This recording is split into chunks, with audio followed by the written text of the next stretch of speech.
지난번 시편 119편 뒷부분 조금 남겨놓은 것 같습니다. 3987페이지 시편 119편 137절부터 한번 보겠습니다.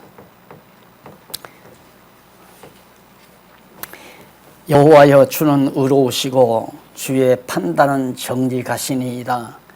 주의 명하신 증거는 의롭고 지극히 성실하도소이다. 한 절 말씀 봉독해 드렸습니다.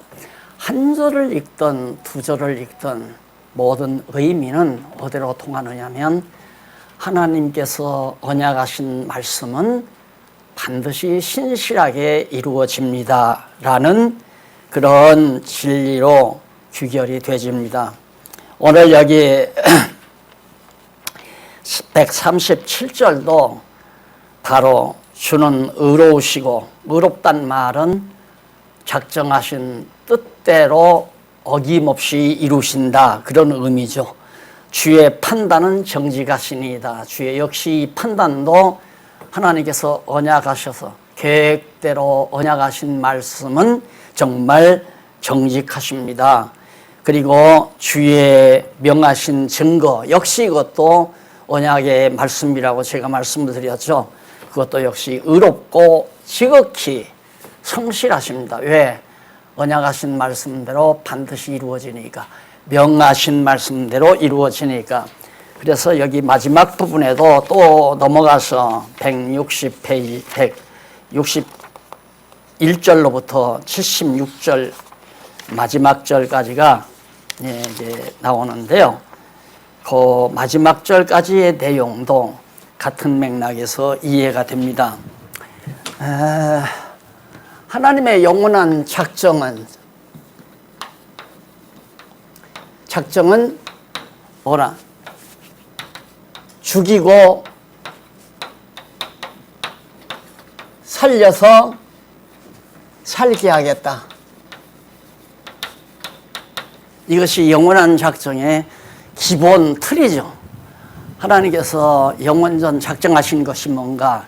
인간을 창조해가지고 일단 죽인 다음에 다시 살려서 하나님 말씀대로 살게 해주겠다, 줘야 되겠다고 하는 것이 기본 하나님의 섭리였습니다.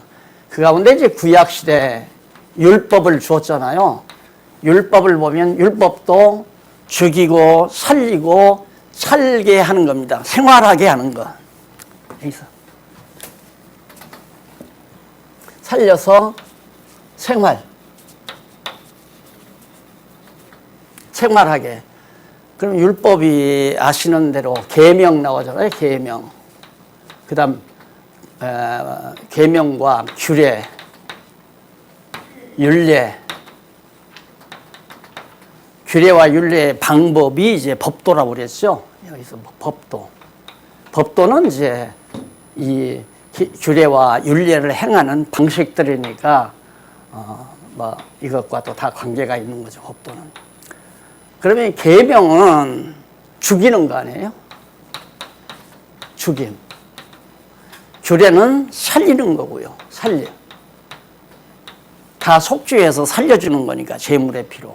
그 다음에 율례는 하나님의 백성들의 생활 규례예요. 어떻게 살 것인가. 그러니까 소위 이제 그걸 신학에서 도덕법이라고 그러죠. 이것은 죽은 자를 살려내는 거고, 이것은 생활이죠. 생활법. 그러니까 바로 예수님께서 율법은 예수님 당신에 대해서 증거한 거라고 그랬죠. 그럼 어떻게 증거했는가? 이런 방식으로 증거하는 거예요.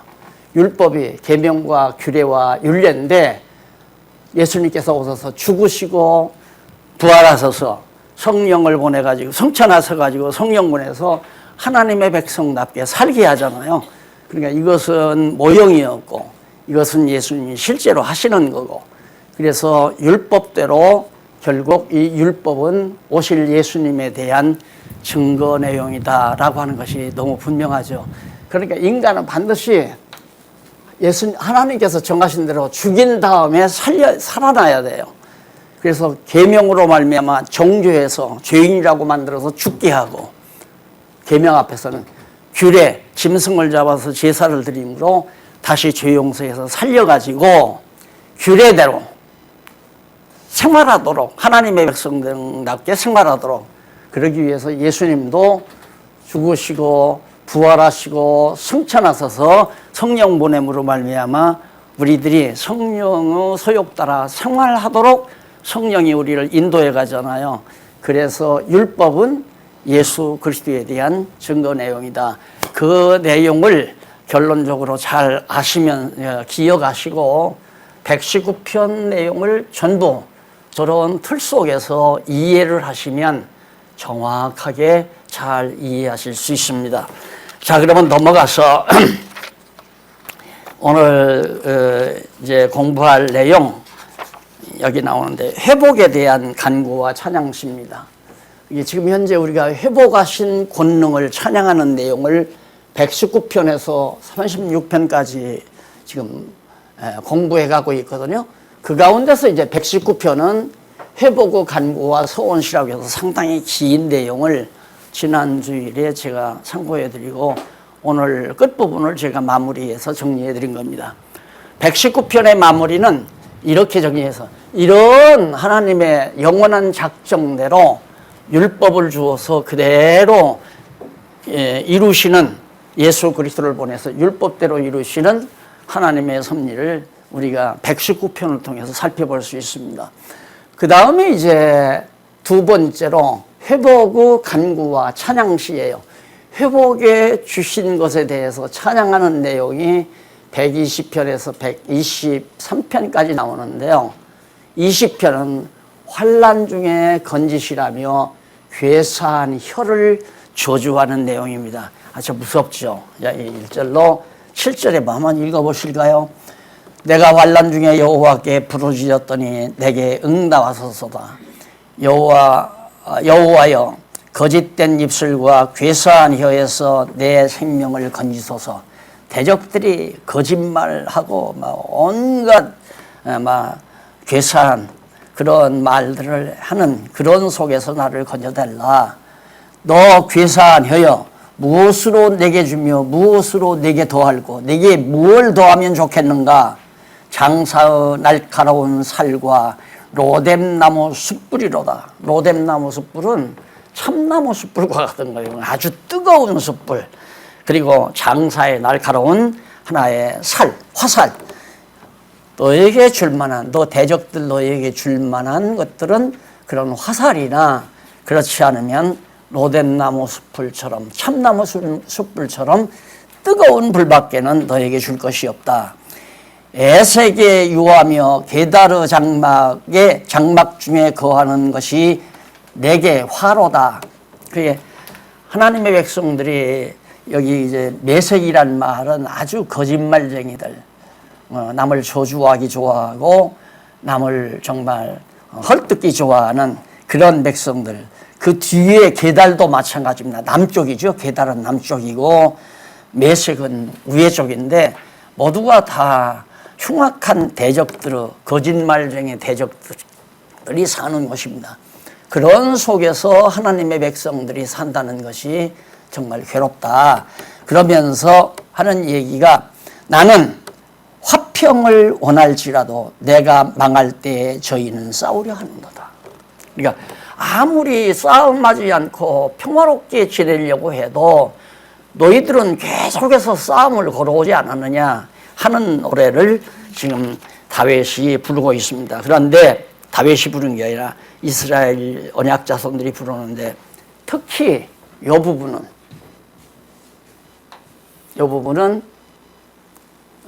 부분이 다요. 성전에 오르는 거예요. 성전에 올라가면서, 성전이 높은 곳에 있으니까 그 성전으로 가면서 부르는 노래인데, 오늘 우리 신약교회 성도들로 말하면 우리가 이제 영원한 하나님의 나라로 승천할 거 아니에요. 하나님의 나라로 가는, 궁극적으로 하나님의 나라로 가는, 이 지상에서는 정말 참 예루살렘, 진짜 성도들이 믿는 것과 아는 것으로 하나 된 성도들이 주님의 몸된 거룩한 성전을 이루어가고 그 성전을 향해서 우리가 나아가면서 부를 수 있는 찬양이라고 생각을 하면서 아주 뜻깊은 찬양이죠. 그러니까 결국 이스라엘 백성들이 바벨론에 의해서 예루살렘 성전이 다 헐어져 버렸잖아요. 그리고 이제 70년 후에 다시 돌아와서 성전을 다시 짓죠. 성전을 다시 짓고 그 성전에 오르면서 얼마나 감동스러웠겠어요. 말한 대로 똑같잖아요. 죽이고 살려서, 그러니까 헐고 예루살렘 성전을 헐어버리고 다시 일으켜서 그 안에서 여호와 하나님을 경외하는 삶을 살도록 하시려는 것이 하나님의 영원한 작정 섭리대로 그대로 지금 이루어지기 때문에 그 아름다운 성전에 올라가는 노래를 지금 이렇게 하나님 앞에서 찬송도 하고 대적들을 귀에 저주하기도 하고, 예? 여호와 하나님을 의지하고 살아가는 자를 대적하는 것은 자멸이에요. 그냥 자멸. 스스로 멸망하게 돼 있는 거예요. 그러니까 가장 무서운 것이 뭐냐면 내가 미워하고 욕하는 사람이 여호와를 의지하는 사람이냐, 아니면 자기의 어떤 힘이나 재산이나 배경이나 권력을 의지하고 사는 사람이냐, 그걸로 판가름할 수 있잖아요. 이게 지혜라고 하는 것은 여호와를 경외하는 것이 지혜의 근본이니까 우리가 여호와를 전적으로 의지하며 사는 사람은 건들면 안 돼요. 하나님이 그건 노여하잖아요. 이건 그러니까 지금 그것을 저주하는 내용이 여기 나오고요. 그 다음 121편에서는 이스라엘을 영원히 지켜주시는 여호와. 이게 여호와를 경외하는 자, 하나님의 말씀대로 언약대로 이루어서 백성을 삼은 자죠. 여호와를 경외하는 자는. 여호와를 경외하는 자는 정말 언제까지 한 3년 지켜주다가 끝나는 게 아니에요. 30년, 4천년, 5천년 그거 아니에요. 영원히 지켜주신다. 이 땅 위에서도 지켜주지만 영원토록 우리를 보호하시고 지켜주신다. 그러니까 여기서 보면 이것은 계시서기에서 하나님의 작정하신 뜻, 영원한 작정하신 뜻이 창조해서 인간을 창조해서 죽인 다음 다시 살려서 하나님의 뜻대로 살게 해야 되겠다라고 하는 것이 이제 하나님의 작정하신 의도인데, 그 의도대로 이렇게 죽이고 살리고 넘어뜨리고 다시 세우고 쓰러지게 하고 일으켜 주시고 내보냈다가 탕자가 되게 하시고 다시 아들로 돌아오게 하시고, 이런 것들이 다 하나님의 계획대로 되는 거거든요. 그러니까 설령 여호와를 경외하는 자가 이 땅 위에 사는 동안에 설령 곤고한 날이 온다 할지라도 형통한 날 오는 게 분명하잖아요. 왜? 곤고한 날 준 다음에는 반드시 형통한 날 주니까. 다시 말해서 죽이신 다음에는 반드시 살려낸단 말입니다. 그 소망이 분명하기 때문에 아무리 대적들이 정말 괴사한 혀로 온갖 험담을 다한다 할지라도 참고 견디면 그 언약 백성을 영원히 지켜주시는 여호와를 찬양하고 사는 것이 바로 21편에 121편에 나오는 찬양이에요. 자, 그러면 121편 잠깐 한번 보실까요? 내가 산을 향하여 눈을 들리라. 나의 도움이 어디서 올고 나의 도움이 천지를 지으신 여호와에서로다. 잘 아시는 시편 아니에요. 나의 도움은 돈 많은 사람도 아니고 세상 권력 있는 사람도 아니고 세상에 학벌 높은 사람도 아니고 오늘 우리의 도움은 오직 여호와 하나님 한 분뿐이시다. 그러니 여호와를 경외하는 신앙을 가졌다고 하는 것은 정말 복받은 사람이 아닐 수가 없죠. 함부로 그게 가져지지 않잖아요. 여호와 하나님이 보이지 않는데 여호와 하나님 의지하고 마음의 평강을 누리며 여호와 하나님 찬양하고 사는 사람이 그리 쉽지 않잖아요. 당장 내가 지금 어려움을 겪게 되면 죽이시는 것처럼 내 앞에 내가 하고 있는 사업이 망한다. 오늘 우리들처럼 우리가 애써서 땀 흘려 이루어놓은 이것이 다 망가진다. 그래도 걱정할 것은 없는 것은 정말 이 시편대로 정말 여호와를 의지하고 하나님은 다 흩었다가도 모으신다. 여러분 뭐 다 아시다시피 우리 장안중앙교회 몇 차례 흩었다가 모아놓고 흩었다가 모아놓고 하는 거 다 우리 현장 역사에서 다 보시지 않았어요? 그게 다 하나님이 하신 거란 말입니다. 지금도 많이 흩어놨잖아요. 그것도 하나님 여호와께서 하시는 거고. 왜? 흩었으면 다시 모으시려고, 헐었으면 다시 세워주시려고. 그래서 어떻게 하나님의 뜻대로 살게 하시려고, 여호와 하나님만 경외하며 살게 하시려고 하는 것이 하나님의 영원한 작정하신 뜻이란 말입니다. 자, 이거 다 거기 3절 한번 더 읽어볼까요? 여호와께서 너를 실족치 않게 하시며 너를 지키시는 자가 졸지 아니하시리로다. 졸지도 않고 우리 완전히 넘어지게, 실족하게 그냥 완전 넘어지게 놔두지 않는다. 그런 얘기예요. 그 다음에 122편 1절로 9절 보면 예루살렘을 찬양하며 그 안에 평강을 원합니다. 예루살렘 다시 회복된 성전 안에서 정말 평강을 주신 그 평강을 원한다. 그 성전 안에서 평강을 누리기를 원하는 그런 찬양이 바로 122편 1절로 9절이에요. 그러니까 오늘 지금 한국교회가 지금 물어나잖아요. 점점 물어나서 형편없이 지금 막 주저앉고 있는데 나는 이걸로 절망하지 않는다 이거예요. 분명히 예를 들어서 폭풍이 불어가지고 큰 나무가 쓰러지게 되면 그 다음 해에 그 구루터기 위에서 새싹이 돋게 돼 있어요. 그게 하나님의 섭리예요. 그게 하나님의 역사고. 그러듯이 한국교회가 다 무너진다 할지라도 하나님은 다시 소생시키신다. 역시 우리 장안중앙교회도 마찬가지죠. 남이 볼 때는 다 무너지는 것 같아서 무너지는 걸 좋아하는 분들이 또 얼마나 많은데요. 아유, 희생도 나오고 속 정말 열도 받았는데 잘 됐다. 어지간히 그 장안중앙교회 교인들 콧대만 높더니만 잘 됐다 하고 좋아하는 사람도 꽤 많았단 말입니다. 우리 주변에도. 좋아하든 말든 어쨌든 모든 범사가 하나님의 뜻 가운데 이루어져 간다는 말은 틀림이 없는 거니까요. 그래서 정말 주님의 몸된 성전이 진짜 성전, 이 건물 성전 말고, 건물은 성전이 아니고요. 우리 장안중앙교회 주님의 몸된 성전이 다시 아름답게 이루어지는 그날에 그 안에서 성전 안에서 그리스도의 몸된 성전 안에서 우리가 신령한 평강을 누리기를 원하는 간절한 찬양이 2절로 9절 1절로 123편 1절로 4절은 긍휼을 기다리며 멸시와 조소를 노래합니다. 많은 분들이 멸시하고 천대하고 조소하고 비웃고 얼마나 많습니까? 망해 가는 사람에게 도움 주는 사람이 별로 없어요.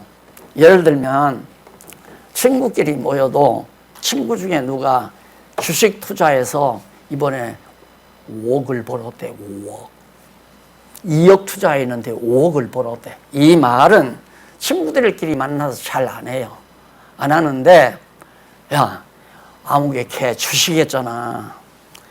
5억원어치 주식 가지고 있었는데 폭삭 망해가지고 지금 2억도 안 나간단다. 그 얘기는 만나자마자 하잖아요. 이게 인간의 타락성, 속성이란 말입니다. 그래서 남 망하는 것을 굉장히 기뻐하는 그런 타락한 속성. 이것이 이제 인간이 가지고 있는 거기 때문에 우리 정말 우리 장안중앙교회 잘 된다고 우리들 처음 이사 와서 얼마나 좋아했어요. 그런데 10년 남짓 지나가지고 망하기 시작하니까 소위 지교회라고 하는 지교회 성도들이나 동력자라고 했던 분들까지라도 등을 돌려서 같이 욕하고 비난하고 우리 그러면서 지금까지 살아온 거거든요. 그러든 말든 아무 관계 없잖아요. 하나님께서 이게 필요 없으면 다 날려버리시는 것이 옳은 거고요. 이게 필요하면 우리가 아무리 날리려고 해도 안 날아가는 거고요. 그게 여호와 하나님을 의지하고 사는 것만큼 진짜 마음의 평안을 유지할 수 있는 방법은 절대 없단 말입니다. 그래서 여기도 우리가 정말 다시 회복되는 예루살렘 찬양하면서, 예루살렘이란 성도 아니에요. 거룩한 이스라엘 백성들의 성도, 거룩한 성. 그 안에 예루살렘의 성전도 있고요. 그 성전, 아름다운, 회복된 아름다운 예루살렘을 찬양하면서 그 안에서, 그 성 안에서 정말 온 백성들이 평강을 누리기를 간절히 바라는, 원하는 그런 노래가 나왔고요. 그 다음 123편부터 23편 1절로 4절 간단한데요. 긍휼을 기다리며 멸시와 조소를 노래하는, 아까 말씀드린 멸시와 조소, 많은 사람들이 멸시하고 조소하고 험담하고, 어느 분이 제가 어려움 당한 다음에 딱 만나니까 솔직한 얘기를 하더래요. 아, 목사님 최음인 타고 다닐 때 영 기분이 안 좋습니다. 내가 그래서 난 타고 싶어 탄 게 아니라 그냥 사다 주니까 어쩔 수 없이 탔는데 나도 그렇게 마음이 편한 건 아니었어. 그러니 얼마나 비웃었겠어요, 그런 것들도. 그래서 그런 걸 다 알죠. 전부 다 알아도 그거 생각하면 마음에 편안할 일이 없죠. 이거 어떻게 하면 보복하나, 저 인간들은 어떻게 하면 입을 딱 다물게나, 그럴 필요 없잖아요. 오직 여호와 하나님만 의지하고 나에게 맡겨준 일, 그 일을 크게 하든 작게 하든 할 수 있는 범주에서 최선을 다해서 해나가면 때로는 하나님께서 넘어지게 했다가 일으켜 주시고, 꺾어지게 했다가 다시 되살려내 주시고, 꺼져가는 등불도 다시 일으켜 주시고, 그게 하나님의 정하신 뜻인데, 이런 어려움이 있으면 단시 회복될 날이 있다는 건 확실하잖아요. 그날을 기다리면서 여호와 하나님을 의지하고 사는 삶이 가장 현명하고 지혜로운 삶이 아닐 수 없다. 이런 노래를, 이 찬양을 보아도, 그 다음에 이제 세 번째는, 그러니까 두 번째가 회복의 간구와 찬양 시간이에요. 세 번째는 회복하신 여호와를 찬양하죠. 누가 회복해 줬는가? 여호와께서 회복해 줬다.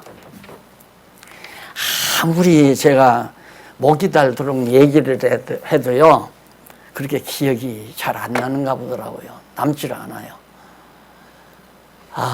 이 본당을 지어놓고 제가 입당식 때 한 것 또 기억하실 거예요.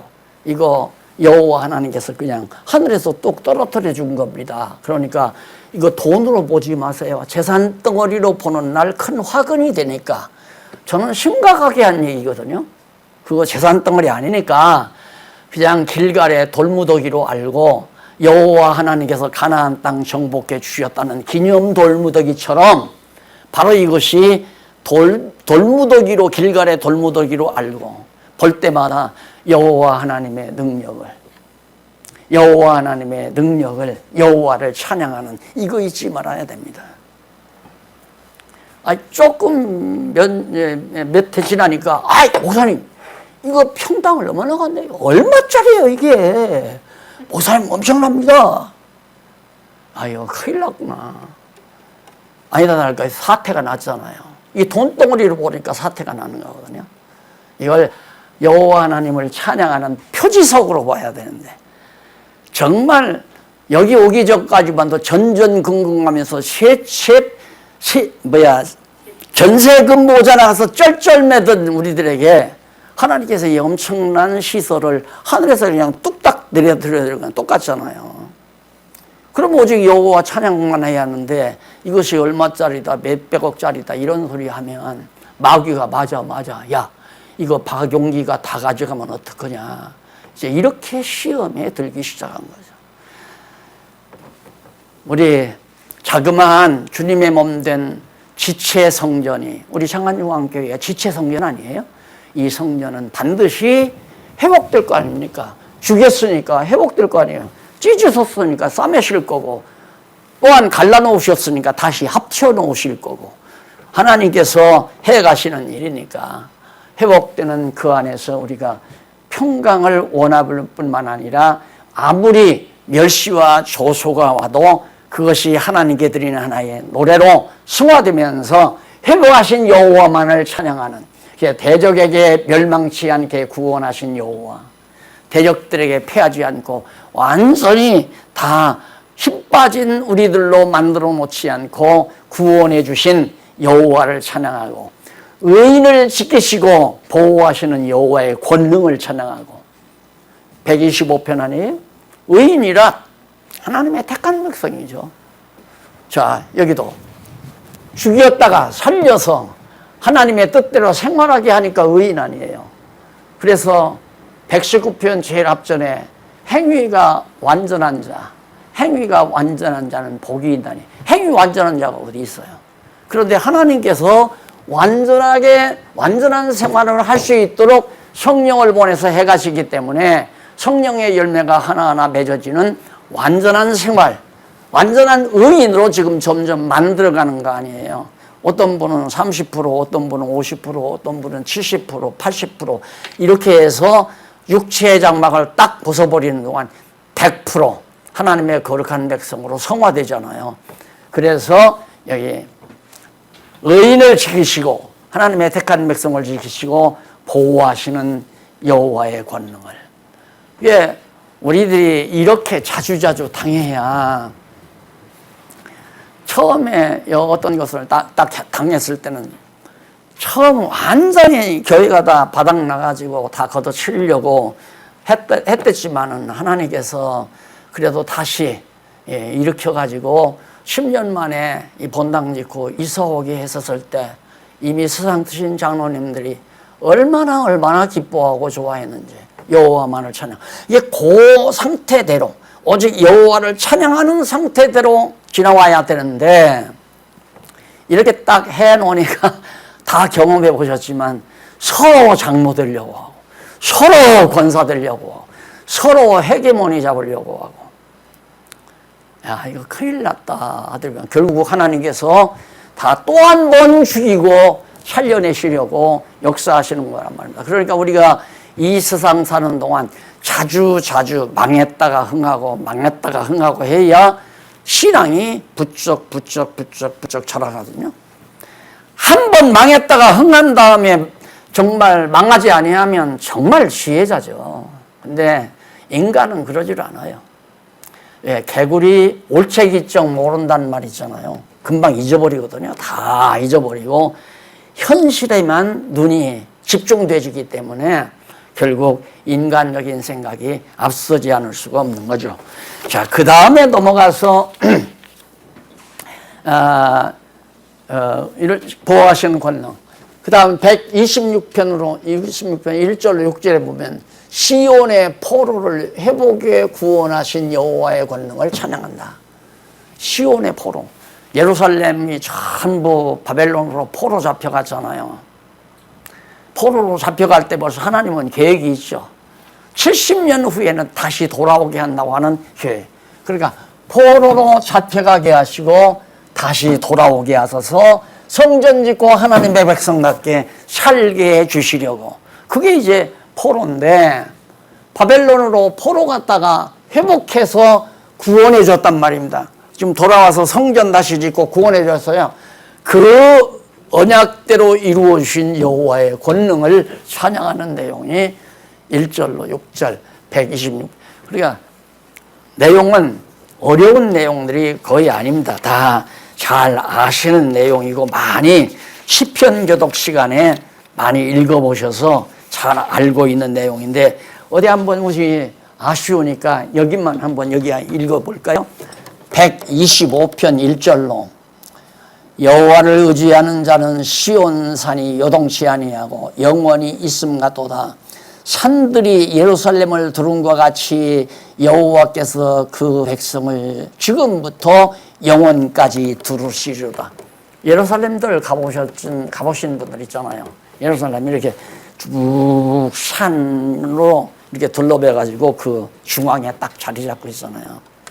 그러니까 그게 바로 그 지형도 하나님께서 그렇게 보호하신다는 형국을 우리에게 간접적으로 알려주는 거죠. 이렇게 너희들을 암탈기 병아리 몸처럼 지켜주신다. 그런데 그게 안 믿어지니까 아주 자바심이 생기는 거예요. 조바심이. 그래서 근심하고 걱정하고 싸우고 다투고. 이게 이제 인간의 어리석음이거든요. 예, 우리가 적어도 지금 시편까지 공부해 오셨으니까 믿음이 생겨야 되잖아요. 어떤 경우도 우리는 망하지 않는다. 하나님께서 영원히 우리를 지켜주신다. 시온의 포로를 회복해서 구원하신 여호와, 시온성을 지키시고 살게 하신다. 자,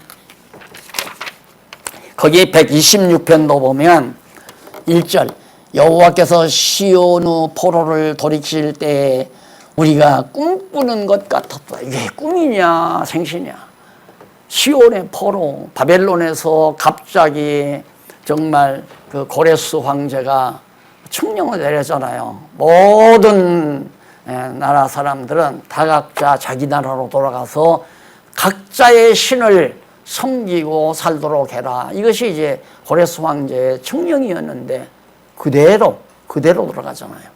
그래서 지금쯤은 우리 이 땅 위에도 민족 자결주의가 한 번 더 선포되면 참 좋지 않겠나 싶어요.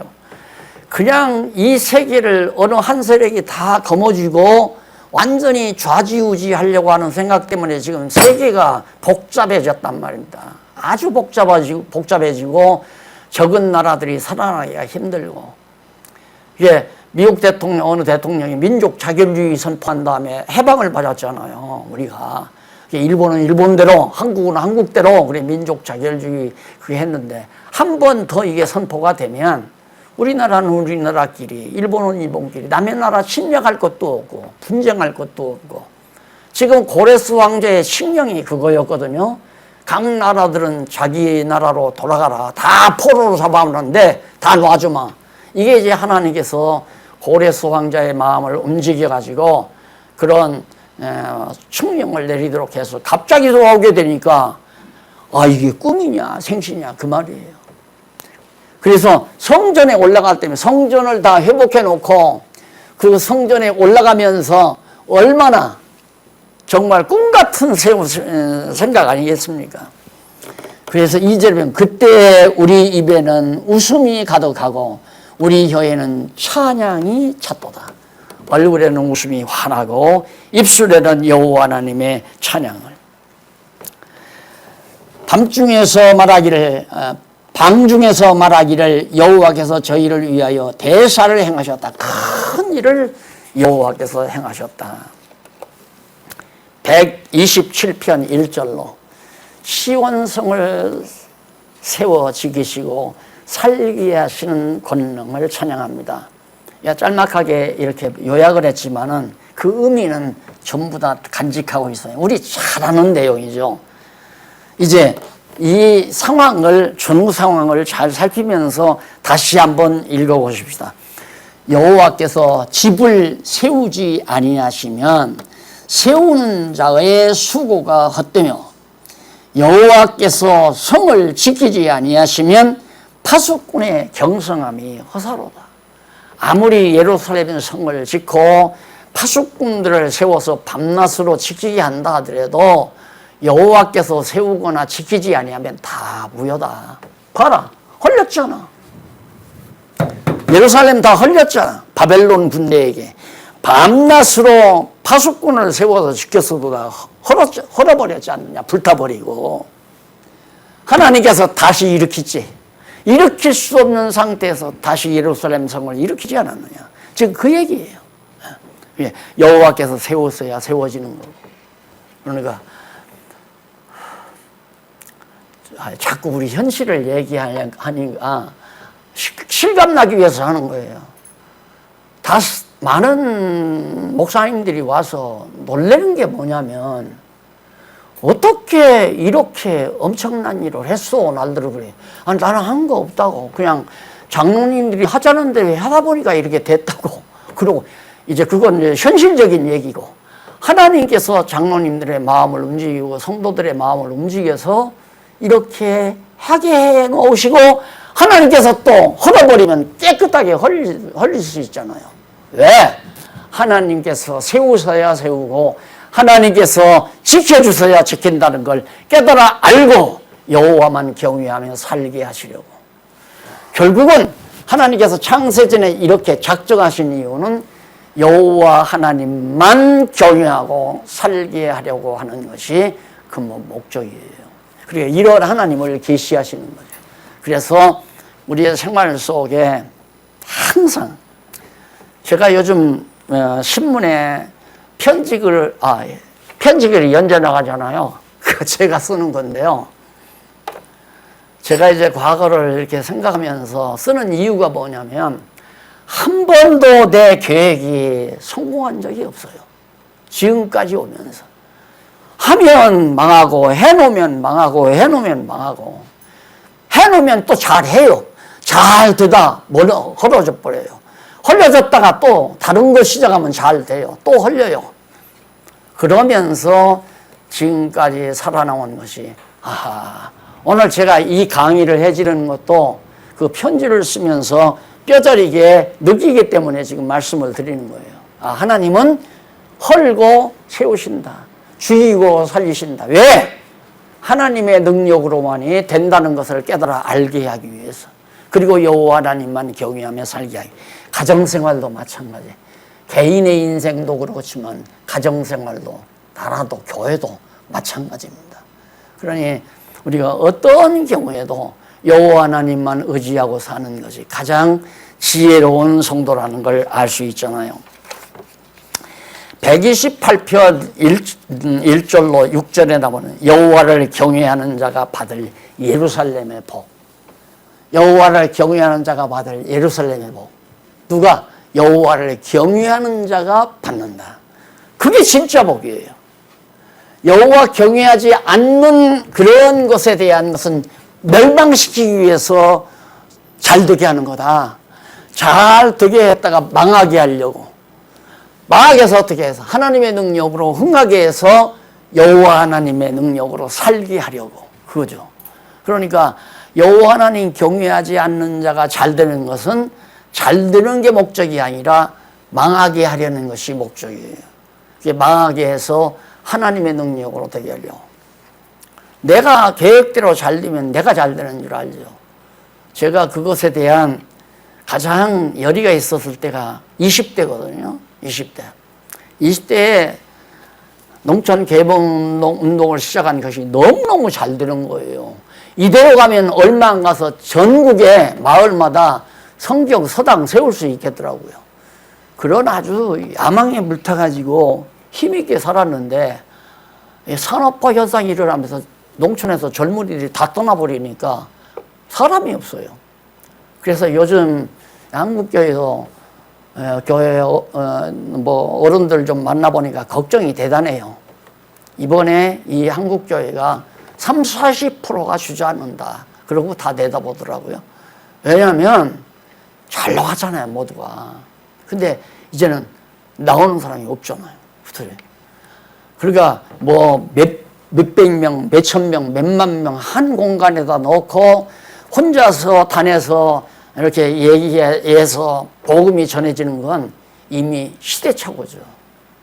그래서 하나님께서 무너진 가정교회를 일으키시는 하나님의 놀라운 섭리가 아닌가.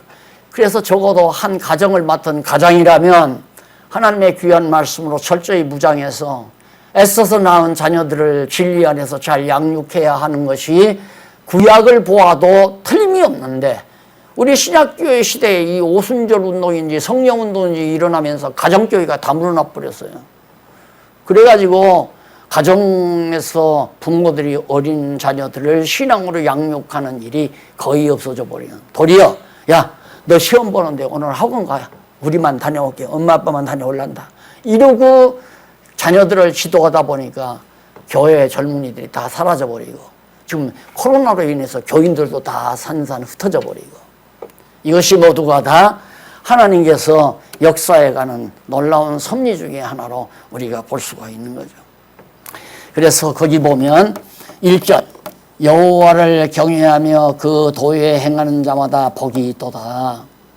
전제가 있어요. 여호와를 경외하면서 그 도, 하나님의 말씀, 율법대로 계명대로 하나님의 말씀대로 살아가는 자가 복이 이미 있는 자다 이 말이에요. 그러니까 복을 하나님이 축복을 언약을 하셨으니까 언약대로 죽였다가 살려서 도에 하나님 말씀대로 살아가게 하니까 복 있는 자 아니에요.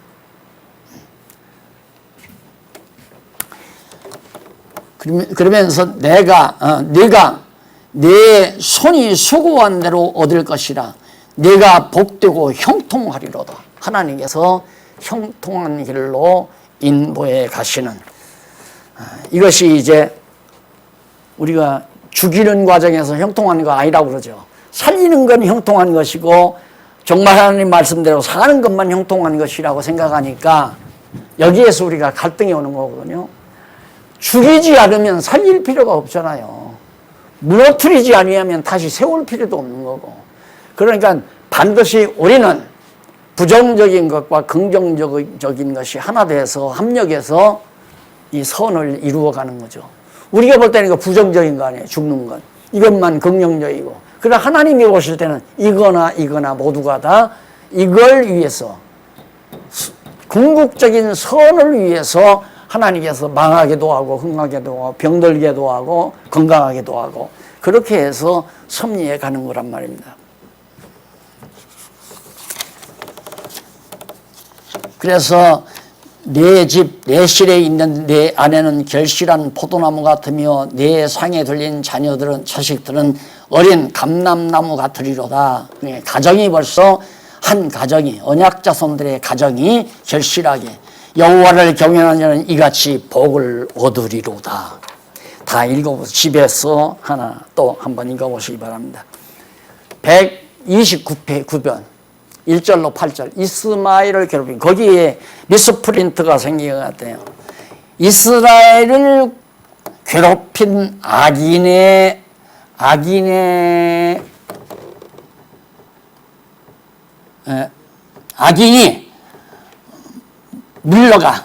물러가서 망할 것을 찬양하는 내용입니다. 이스라엘을 괴롭힌 악인이 물러가서 결국 여기 나오잖아요. 이스마엘을 괴롭힌 악인의 무리가 망할 것을 찬양한다.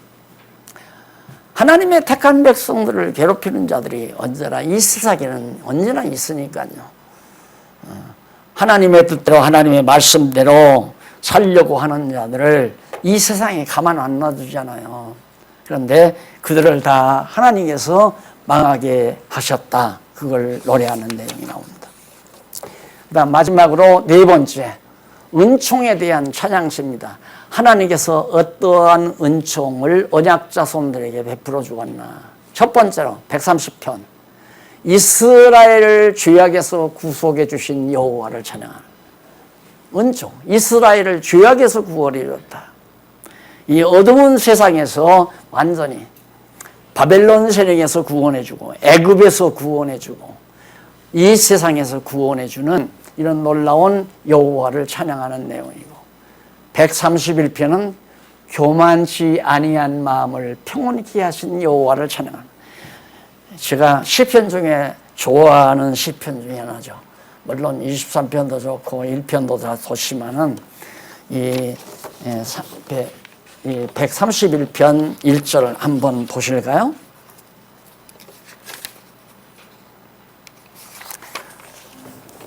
이것도 다윗의 시인데 성전에 올라가면서 부르는 거죠. 1절 여호와여 내 마음이 교만치 아니하고 내 눈이 높지 아니하오며 내가 큰 일과 미치지 못할 기이한 일을 힘쓰지 아니하나이다. 제가 20대에는 이렇게 살았어요. 교만하고 눈도 높고 20대. 그래서 항상 이 시편을 상고하면서 내 20대의 어리석었던 삶을 이렇게 생각하곤 합니다. 여기에 큰 일과 미치지 못할 기이한 일, 이게 뭐냐면 야망이죠. 인간의 야망의 극치예요. 남들은 감히 생각지도 못하는 엄청난 일. 제가 그런 얘기를 했더니 어느 목사님이 그래요. 아니 목사님 어떻게 그런 생각을 다 하셨습니까? 참 훌륭하시다 이거야. 그런 생각을 해. 나는 지금 그런 생각이 참 미련하고 어리석었던 생각이다. 아니 시골에서 맨주먹 쥐고 농촌운동을 시작했는데 7, 8년 지나니까 막 그 운동이 한 10여 군데로 번지게 되고 계속해서 번져나가니까 이러다가는 20, 30년 안에 전 한국 땅에 마을마다 성경 서당이 세워지겠더라고요. 그러니까 성경 서당 세워지면 선생님들 먹고 살아야 될 게 있잖아요. 그래서 먹고 살 수 있는 재정을 확보하기 위해서 큰 산덩치를 산악농장을 개간해서 거기에서 이제 선생님들의 생활비를 조달하기 위한 사업을 구상을 하고 부끄러운 일이지만 청와대 영부인한테 편지도 보내고 앞으로 아마 그런 얘기가 다 나갈 겁니다. 참 이 시편을 읽을 때마다 와, 내가 왜 그렇게 어리석었나, 왜 그렇게 미련했나, 큰 일과 미치지 못할 기이한 일을 힘쓰지 말았어야 되는데 그러면 다윗은 어떻게 해서 죽이고 살려내고 보니까 자기가 예를 들어서 사울왕에게 죽을 뻔했다가 살려나기도 하고 바벨론에게 다 망했다가 흥해보기도 하고 대적들에게 망해다가 흥해보기도 하니까 내 마음대로 내 뜻대로 하는 게 아니로구나. 이게 이루지 못할 큰일과 그 다음 정말 엄청난 그런 대단한 야망적인 일은 안 된다 이거죠. 그런 일은 어리석은 일이다. 그래서 그 뒤로부터는 자기는 절대 하나님께서 정하지 아니하신 일, 하나님이 작정한 일은 반드시 이루어지잖아요. 그러니까 하나님이 작정하신 그 일만 하나님이 하게 하시는 대로 하며 산다. 바로 그 얘기예요. 이런 시가 없잖아요. 이런 생각을 가지는 사람들도 없고요. 일반적으로 우리가 성경을 상고하지 아니하면 이런 생각 못하죠. 그래서 그 말을 저는 아주 간단하게 이렇게 전달을, 그냥 되는 대로 살아요. 그 말이 되는 대로 살아요. 그러니까 되어지는 것대로 하면서 살아요. 그 말 아닙니까? 되는 대로 살라는 말은. 그 말을 하면 저 사람 참 웃기는 사람이네, 맥없이 살란 얘기냐? 아니죠. 맥이 팍팍 솟는 살이죠. 하나님이 시키는 일은 반드시 이루어지니까 그 시키는 일만 되는 대로 하면서 사는 거. 그러다 보니까 결국은 어떻게 2절에 보면 실로 내가 내 심령으로 고요하고 평온케 하기를 어느 정도 평온한가? 젖된 아이가 그 어미 품에 있음 같게 하였나니. 젖을 막 엄마 젖을 물고 마음껏 젖을 빠른 다음에는 나는 안 해봤지만은 젖꼭지에서 아기가 입을 떼잖아요. 그때가 만족한 때거든요. 편안히 잠들잖아요. 그만큼 편안하게 되신다. 이게 다윗이 일국의 왕이었지만 그런 하나님을 자기는 발견하고 나는 기이한 일 꿈꾸지 않습니다. 하나님이 세우면 세우고 망하게 하시면 망하는 거지. 그러면서 다윗이 지금 노래한 내용이에요. 그리고 내 중심이 젖된 아이와 같도다. 막 젖을 뗀, 젖된 아이라니까 1년 남짓 젖 따먹은 아이가 아니라 엄마의 젖으로부터 입을 뗀 아이. 아무 근심 걱정이 없을 거 아니에요. 그렇게 자기가 정말 평온하다, 젖된 아이처럼 됐습니다. 그 어미 품에 있음 같게 하였나니 내 중심이 젖된 아이와 같도다. 이스라엘아, 지금부터 영원까지 여호와를 바랄지어다. 여호와만 바라볼지어다. 네, 지난번에 제가 말씀드렸죠. 어리석은 자는 코밑만 바라보고 포밑만 살펴보고, 그 다음 야망인은 눈 앞만을 쳐다보고 눈앞을 쳐다보고 자기 야망을 이루려니까. 그 다음 지성인은 조금 교양인은 앞과 뒤를 살펴보고, 그 다음 여기 군자라면 전후좌우를 주변을 다 돌아보고, 지혜자는 여호와만 바라본다. 여호와만 바라본다. 지혜자는 오직 여호와만 바라본다. 어느 것도 바라보지 말고 오직 여호와 하나님만 바라보며 산다. 132편 1절로 9절 맹세대로 찾은 그런 성막에 들어가서 경배하기를. 맹세대로 찾은. 다시 회복됐잖아요. 바벨론에 들어와서. 거기에서 들어가서 여호와께 경배하고 산다는 게 얼마나 좋은지 찬양한다.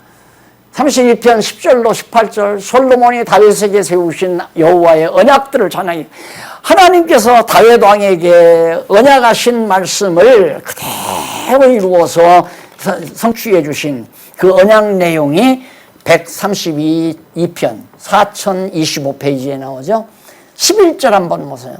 여호와께서 다윗에게 성실히 맹세하셨으니 언약하셨으니 변치 아니하실지라 이르시되 뭐라고? 내 몸의 소생을 내 위에 둘지라. 솔로몬을 이제 왕위에 올릴지라 그 말이죠. 그거 언약했고 내 자손이 내 언약과 저희에게 교훈하는 내 증거를 지킬진대 저희 후손도 영원히 내 위에 앉으리라. 다윗 왕위가 끊임없이 이루어진다. 그런 언약을 하나님께서 여호와께서 다윗에게 했잖아요. 그 언약을 지금 찬양하는 내용이에요. 33편 솔로몬이 다윗에게 세우신 여호와의 언약들. 여기 똑같은 내용이에요. 1절로 30절까지. 그 다음에 34편 밤에 여호와의 집에 있는 여호와의 모든 종들아 여호와를 송축하라. 성소를 향하여 너희 손을 들고 여호와를 송축하라. 여호와 밖에는 찬양하고 송축할 일이 없죠. 135편 이스라엘 택하여 땅을 기업으로 주신 능력을. 가나안 땅 그게 함족속 아주 피부가 검은 함족속 체구가 크고 이런 사람들이 이제 가나안 땅을 점령하고 살았잖아요. 그 땅을 하나님께서 이스라엘, 이 셈의 후손인 이스라엘 아브라함의 후손에게 준다는 것은 불가능한 일이에요.